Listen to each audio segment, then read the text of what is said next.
The history of Taranto dates back to the 8th century BC when it was founded as a Greek colony, known as Taras. Greek period. Foundation and splendor. Taranto was founded in 706 BC by Dorian immigrants as the only Spartan colony, and its origin is peculiar. The founders were Partheniai, sons of unmarried Spartan women, and Perioeci. These unions were decreed by the Spartans to increase the number of soldiers during the bloody Messenian Wars, but later they were nullified, and the sons were forced to leave. According to the legend, Phalanthus, the Parthenian leader, went to Delphi to consult the oracle and received the puzzling answer that he should found a city where rain fell from a clear sky. After all attempts to capture a suitable place to found a colony failed, he became despondent, convinced that the oracle had told him something that was impossible, and was consoled by his wife. She laid his head in her lap and herself became disconsolate. When Phalanthus felt her tears splash onto his forehead, he at last grasped the meaning of the oracle, for his wife's name meant clear sky. The harbor of Taranto in Apulia was nearby, and he decided this must be the new home for the exiles. The Partheniai arrived and founded the city, naming it Taras after the son of the Greek sea god, Poseidon, and the local nymph Satyrion. A variation says Taras was founded in 707 BC by some Spartans, who, the sons of free women and enslaved fathers, were born during the Messenian War. According to other sources, Heracles founded the city. Another tradition indicates Taras himself as the founder of the city. The symbol of the Greek city is Taras riding a dolphin. Taranto increased its power, becoming a commercial power and a sovereign city of Magna Graecia, ruling over the Greek colonies in southern Italy. In its beginning, Taranto was a monarchy, probably modeled on the one ruling over Sparta, according to Herodotus. Around 492 BC, King Aristophanes ruled over the city. The expansion of Taranto was limited to the coast because of the resistance of the populations of Inner Apulia. In 472 BC, Taranto signed an alliance with Regen to counter the Mesopicti and Lucanians, but the joint armies of the Tarentines and Regents were defeated near Kylia, in what Herodotus claims to be the greatest slaughter of Greeks in his knowledge, with 3,000 Regens and uncountable Tarentines killed. In 466 BC, Taranto was again defeated by the Iapyges, according to Aristotle, who praises its government. There were so many aristocrats killed that the Democratic Party was able to get the power to remove the monarchy, inaugurate a democracy, and expel the Pythagoreans. Like Sparta, Tarentum was an aristocratic republic, but became democratic when the ancient nobility dwindled. However, the rise of the Democratic Party did not weaken the bonds of Taranto and her mother city Sparta. In fact, Taranto supported the Peloponnesian side against Athens in the Peloponnesian War, refused anchorage and water to Athens in 415 BC, and even sent ships to help the Peloponnesians after the Athenian disaster in Sicily. On the other side, Athens supported the Messapians in order to counter Taranto's power. In 432 BC, after several years of war, Taranto signed a peace treaty with the Greek colony of Thyia. Both cities contributed to the foundation of the colony of Heraclea, which rapidly fell under Taranto's control. In 367 BC, Carthage and the Etruscans signed a pact to counter Taranto's power in southern Italy. Under the rule of its greatest statesman, strategist, and army commander-in-chief, the philosopher and mathematician Archithas, Taranto reached its peak power and wealth. It was the most important city of the Magna Graecia, the main commercial port of southern Italy. It produced and exported goods to and from motherland around Greece, and it had the biggest army and the largest fleet in southern Italy. However, with the death of Archytas in 347 BC, the city started a slow, but ineluctable decline. The first sign of the city's decreased power was its inability to field an army, since the Tarentines preferred to use their large wealth to hire mercenaries, rather than leave the lucrative trades. In 343 BC, Taranto appealed for aid against the barbarians to its mother city Sparta, in the face of aggression by the Brutian League. In 342 BC, Archidamus III, king of Sparta, arrived in Italy with an army and a fleet to fight the Lucanians and their allies. In 338 BC, during the Battle of Manchuria, the Spartan and Tarentine armies were defeated in front of the walls of Manchuria, and Archidama was killed. In 333 BC, still troubled by their Italic neighbors, the Tarentines called the Epirotic king Alexander Molossus to fight the Brati, Samnites, and Lucanians, but he was later defeated and killed in the Battle of Pandosia. In 320 BC, a peace treaty was signed between Taranto and the Samnites. In 3004 BC, Taranto was attacked by the Lucanians and asked for the help of Agathocles Tyrant of Syracuse, king of Sicily. Agathocles arrived in southern Italy and took control of Brutium, but was later recalled to Syracuse. In 303 BC to 302 BC, Cleonymus of Sparta established an alliance with Taranto against the Lucanians, and fought against them. Arnold J. Toynbee, a classical scholar who taught at Oxford and other prestigious English universities and who did original and definitive work on Sparta, seemed to have some doubts about Tarentum being of Spartan origin. In his book The Study of History Volume EP 52 he wrote, Tarentum, which claimed a Spartan origin, but, even if this claim was in accordance with historical fact, the tentative phrasing seems to imply that the evidence is neither conclusive or even establishes a high degree of probability of the truth that Tarentum was a Spartan colony. Wars against Rome. First confrontations. At the beginning of the 3rd century BC, Rome's increasing power started to frighten Taranto, especially in terms of mastery of the sea and control over the Greek colonies in Magna Graecia. After the surrender of the Samnites in 290 BC, the Romans founded many colonies in Apulia and Lucania. Furthermore, some of the city-states in Magna Graecia, such as Rhegium, Croton and Locri, asked Rome for military help because of the wars that they were having with the neighbors. Also, Thuria, which was located on the Gulf of Taranto and under Tarentine rule, asked Rome for help in 282 BC after being attacked by Lucanians. This situation inevitably led to a conflict between Taranto and Rome, since Taranto felt Rome was interfering in the affairs of the Greek colonies in southern Italy, which the Tarentines considered under their dominion.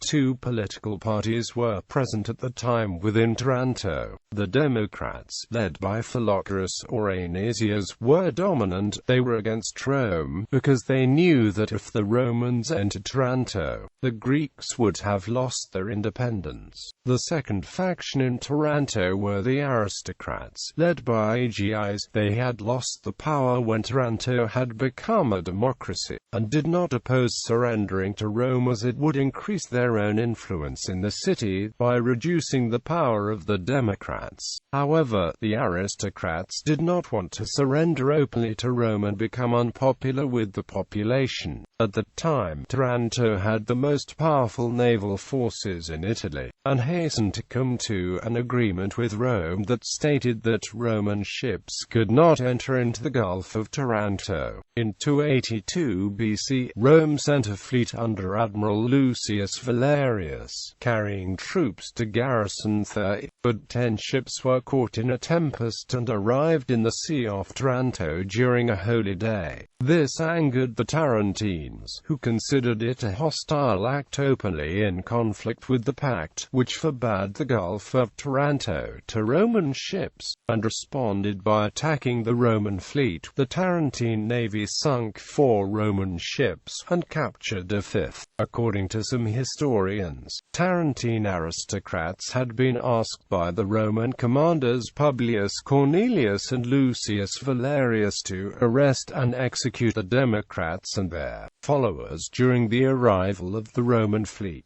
which would allow the aristocrats to lead the city and sign an alliance with Rome. The army and fleet of Taranto moved to Thrace and helped the Democrats there exile the aristocrats.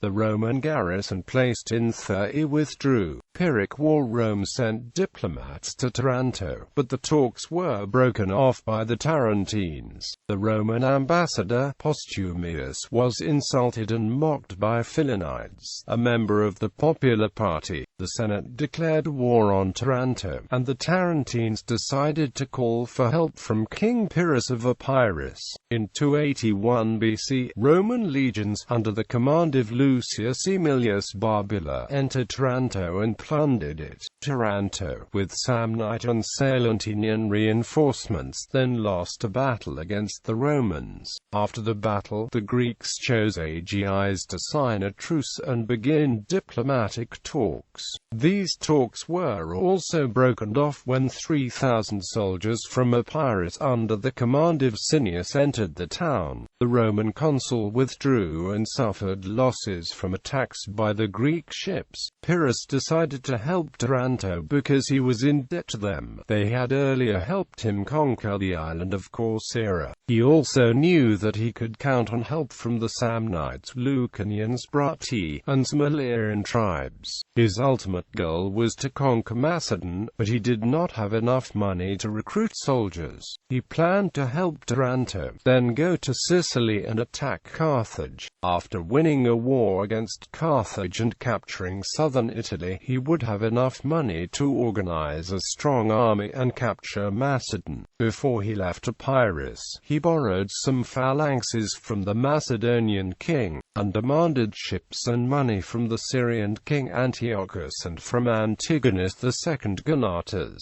The Egyptian king also promised to send 9,000 soldiers and 50 war elephants.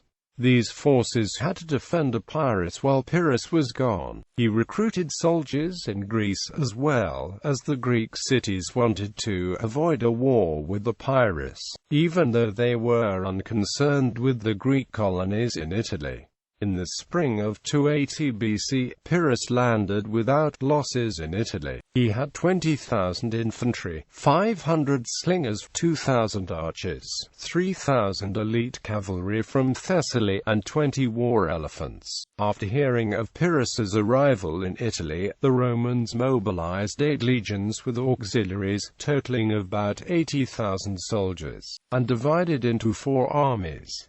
Valerius Levinus marched to Taranto, with an army of 30,000 legionaries and auxiliaries. Pyrrhus moved from Taranto to meet its allies, but met with the Roman army, and decided to fight next to Heraclea. The Battle of Heraclea was won by Pyrrhus, but the casualties were very high. Upon his arrival in Italy, Pyrrhus thought that the Roman army would be easily defeated by his Macedonian phalanx. However, Roman legions proved to be stronger than expected. Furthermore, Rome was able to raise a large number of legions, while Pyrrhus was far from home and had only a handful of veterans with him. Pyrrhus moved towards Rome with the intention of rallying the peoples ruled by the Romans and conquering the city, but he had no success in this and was forced to return to Apulia. In 279 BC, Pyrrhus defeated another Roman army in the Battle of Asculum, again with many casualties. Most of the men Pyrrhus had brought over from Epirus were disabled or dead, including nearly all of his officers and friends.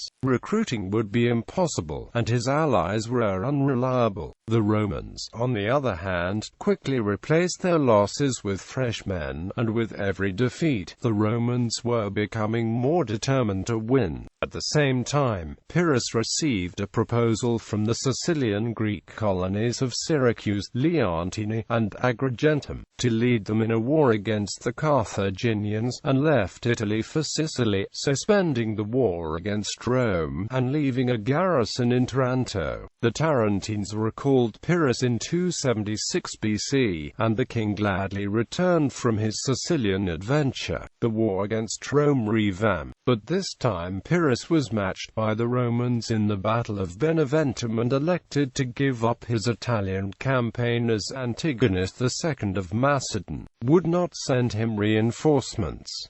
After 6 years, Pyrrhus returned to Epirus with only 8,500 men. A garrison was left in Taranto, under the command of Pyrrhus's vice-commander Milon. The Romans conquered the city in 272 BC, by treachery of the Greek soldiers, and demolished the defensive walls of the city. 30,000 of the Greek inhabitants were sold as slaves, and many works of art were carried off to Rome. Second Punic War. During the Second Punic War, the Romans heavily garrisoned the city for fear that it might go over to Hannibal. However, a group of Tarentine hostages held in Rome were caught trying to escape and thrown from the Tarpeian Rock as traitors. Probably because of this, anti-Roman feeling in the city increased greatly. 2 members of the pro-Carthage faction in the city enabled Hannibal to enter the city in 212 BC, although he was not able to capture the citadel of the city, which was defended by Roman troops. Because of Hannibal's failure to capture the citadel, he was not able to use Tarentum as a major port and staging area for the invasion of Italy. The army was forced to portage boats across the city in order to sail from the bay. The city supported his war against Rome, but in 209 BC the commander of a Bruchian force betrayed the city to the Romans. Indiscriminate slaughter ensued, and among the victims were the Bruchians who had betrayed the city. Afterwards 30,000 of the Greek inhabitants were sold as slaves. Tarentum's art treasures, including the statue of Nike, were carried off to Rome. Roman Republic and Empire. Even in antiquity it was renowned for its beautiful climate. In ancient times its poets Apollodorus and Clinias, its painters Exus and its mathematician Archytas were renowned. In 122 BC a Roman colony was founded next to Taranto, according to the law proposed by Gaius Sempronius Gracchus. The colony was named Neptunia, after the Roman sea god Neptune, worshipped by the Tarentines. The Roman colony was separate from the Greek city, and populated by Roman colonists. But it was later unified with the main centre when Taranto became a municipium in 89 BC. In 37 BC Marcus Antonius, Octavianus and Lepidus signed the Treaty of Tarentum, extending the Second Triumvirate until 33 BC. Tarentum had a municipal law, Lex Municipi Tarenti. A partial copy inscribed on bronze plates was discovered in 1894 by Luigi Viola, and is now at the Museo Archeologico Nazionale of Naples. During the late Republic and all the Roman Empire, Taranto was a simple provincial city. Emperor Trajanus tried to counter the reduction of the population, giving the Tarentine lands to his veterans, but this initiative failed. Taranto followed the story of Italy during the late Empire, with Visigothic attacks and Ostrogothic domination, Roman, Lombard, Arab, and Norman Middle Era. Roman and Lombard dominations. In the wake of the Gothic Wars, Taranto was reconquered by the Roman Empire in 540, and was ruled by them until the Lombards of the Duchy of Benevento captured it in 662. In spring 663, Basilius Constans II arrived at Taranto with a fleet and an army and defeated the Lombards. It was the first time a Roman emperor from Constantinople had arrived in Italy with an army. Next, he conquered Apulia and went to Rome to meet Pope Vitalian. After the emperor got back to Constantinople, a new war between the Romans and the Duchy of Beneventum started, which lasted for years. Duke Grimoaldus conquered northern Apulia, and his son Romualdus, in 686, took Taranto and Brindisi from the imperial army. In the 8th century, North African Muslim Berbers started to raid Taranto and southern Italy. The Saracen menace lasted up to the 11th century. Arab domination. The first years of the 9th century were characterized by the internal fights that weakened the Lombard power. In 840, the Lombard prince, who was held prisoner in Taranto, was freed by his partisans, brought to Benevento, and made duke. At the same time, the Saracens took control of Taranto, exploiting the weak Lombard control. Taranto became an Arab stronghold and privileged harbor for 40 years. It was from here that ships loaded with prisoners sailed to the Arab ports,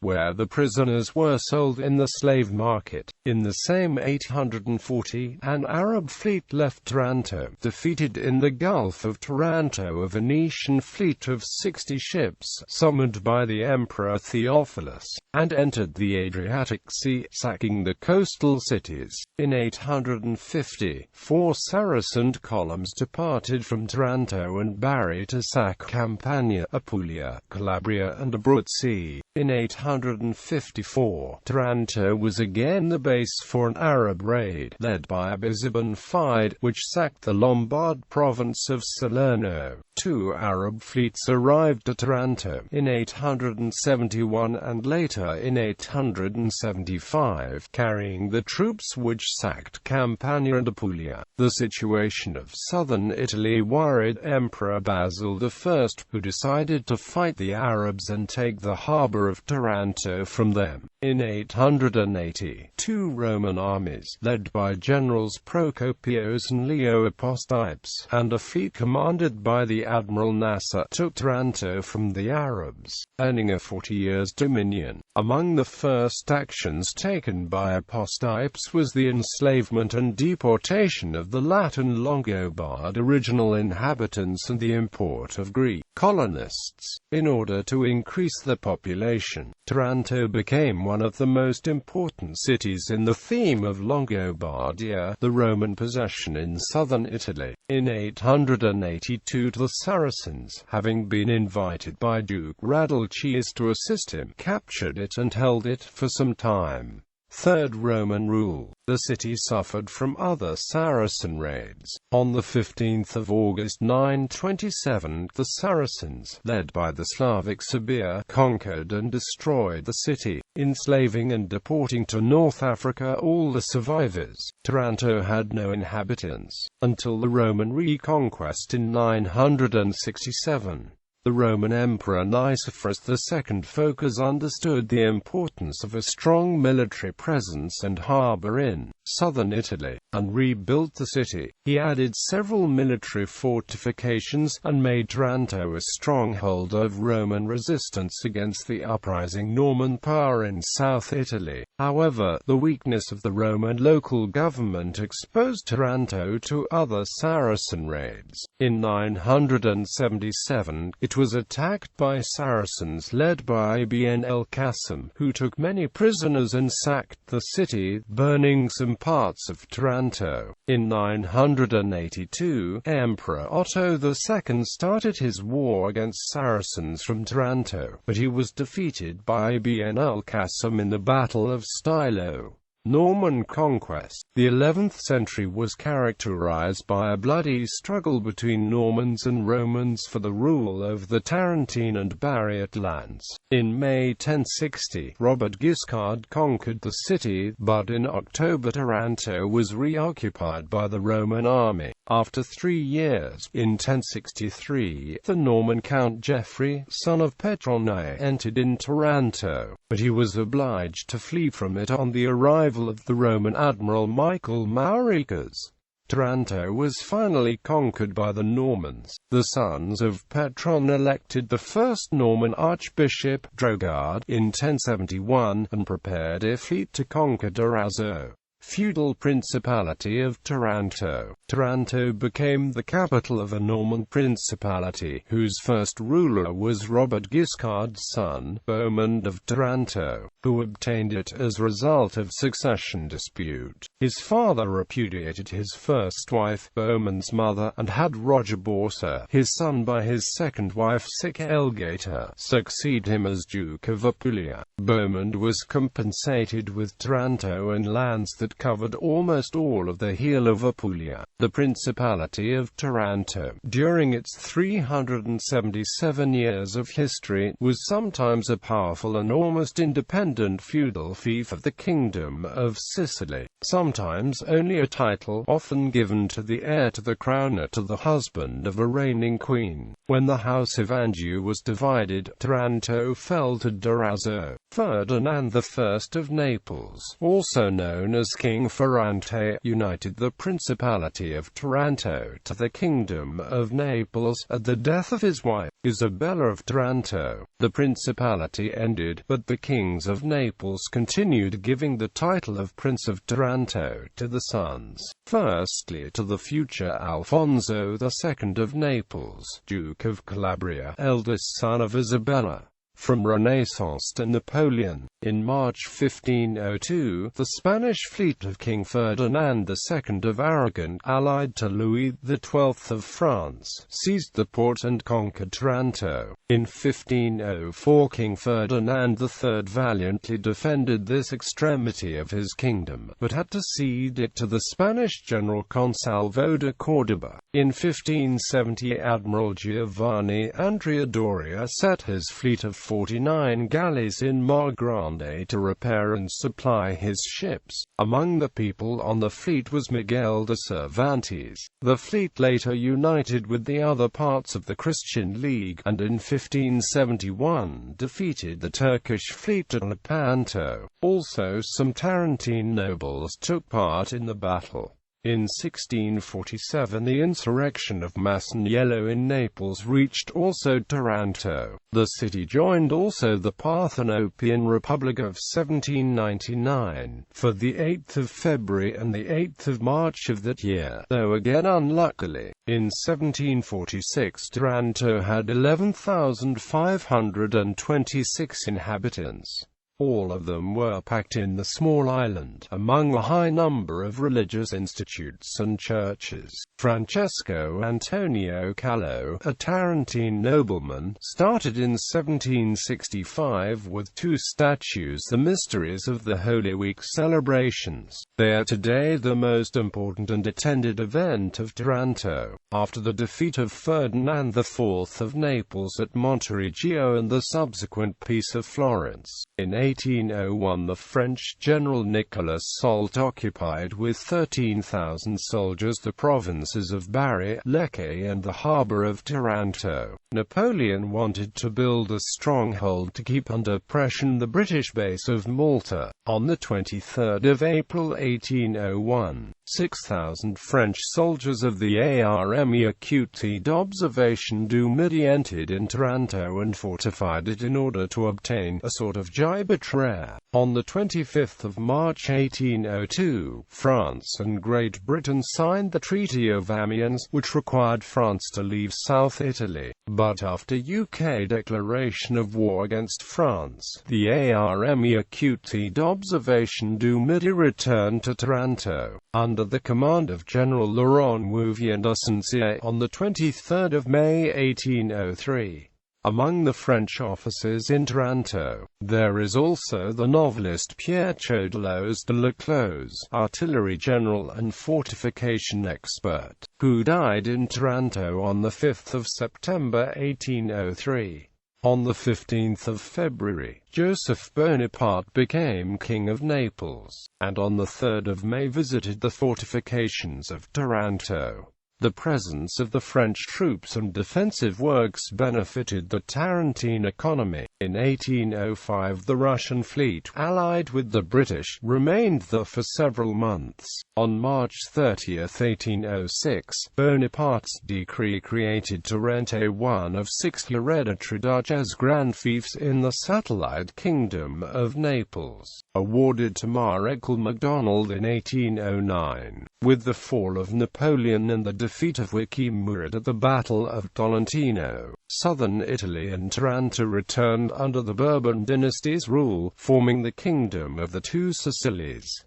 Since Italian unification, on 9 September 1860, Taranto became part of the temporary government founded by Giuseppe Garibaldi after his conquest of the Two Sicilies kingdom. In the following year, all southern Italy was annexed to the Savoy dynasty's Kingdom of Piemonte-Sardinia, which became the Kingdom of Italy. In those years Taranto had 27,000 inhabitants. Between May and June 1866, the newly formed Regia Marina, the Kingdom of Italy Navy, resulted from the unification of Sardinian, Neapolitan, Sicilian, Tuscan and Pontifical navies, was collected in Taranto harbour, because of the imminent declaration of war against Austria. On 21 June, one day too late to allow Admiral Carlo di Pisano to receive Tarantine honorary citizenship,